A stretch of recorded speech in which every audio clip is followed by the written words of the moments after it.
একদিন আপনার মা আর আপনাকে ফোন করবে না। আজ হয়তো তার কথা শুনে বিরক্ত হন, ফোন না ধরতে ইচ্ছে করে, কিন্তু একদিন আপনি নিজেই অপেক্ষায় থাকবেন, মা যদি আর একবার ফোন করতো। একদিন কেউ আর বলবে না, তোর মুখটা কেন শুকনো লাগছে, কিছু খেয়েছিস তো? যে মানুষটি নিজের সবকিছু বিসর্জন দিয়ে আপনার মঙ্গল চেয়েছে, নিঃস্বার্থভাবে ভালোবেসেছে, সে আর থাকবে না। আপনি চাইলেও আর সেই ভালোবাসার ছাই ফিরে যেতে পারবেন না। একদিন আপনার ভুলগুলোর জন্য কেউ আর শাসন করবে না। আজ হয়তো রাগ লাগে, বিরক্ত হন, কিন্তু সেই শাসনই একদিন অভাব হয়ে বুকে চেপে বসবে। একদিন যে ঘরে ঢুকলেই মা আপনার পছন্দের খাবার নিয়ে হাসি মুখে অপেক্ষা করতেন, সেই ঘরটি শুষণ পড়ে থাকবে। সেখানে খাবার থাকবে, রান্নার গন্ধ থাকবে, কিন্তু যে ভালোবাসা সবকিছুকে প্রাণ দিত, সেটি আর থাকবে না। একদিন আপনাকে দরজার কাছে দাঁড়িয়ে বিদায় জানিয়ে কেউ আর চেয়ে থাকবে না। আপনার পায়ের আওয়াজ মিলিয়ে যাওয়া পর্যন্ত অপেক্ষা করবে না।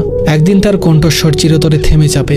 একদিন আপনি তাকে ডাকার জন্য চিৎকার করবেন, কিন্তু কোনো জবাব পাবেন না। তার হাতে মাথায় হাত বুলিয়ে দেওয়ার আর কেউ থাকবে না। রাত জেগে আপনার জন্য চিন্তা করার মানুষটি আর থাকবে না, যতই ব্যস্ত থাকুন না কেন। একদিন আপনি সব কাজ ফেলে শুধুই তার স্পর্শের অভাব অনুভব করবেন। তখন কোনো কিছু দিয়েই সেই শূন্যতা পূরণ করা সম্ভব হবে না। সময় খুব নিষ্ঠুর, এটি থেমে থাকে না, কাউকে ফেরত পাওয়ার সুযোগ দেয় না। একদিন শুধু স্মৃতির মধ্যে তাকে খুঁজতে হবে, তার পুরনো গলার স্বর রেকর্ডে শোনার চেষ্টা করতে হবে, পুরনো ছবিগুলো হাতে নিয়ে বোবা কান্না করতে হবে, কিন্তু কিছুই আর ফিরবে না, কেউ আর ফিরে আসবে না। আপনি কেবল অনুভব করবেন আপনার ভিতরে এক বিশাল শূন্যতা, যা কখনোই আর পূরণ হবে না। ধন্যবাদ সবাইকে।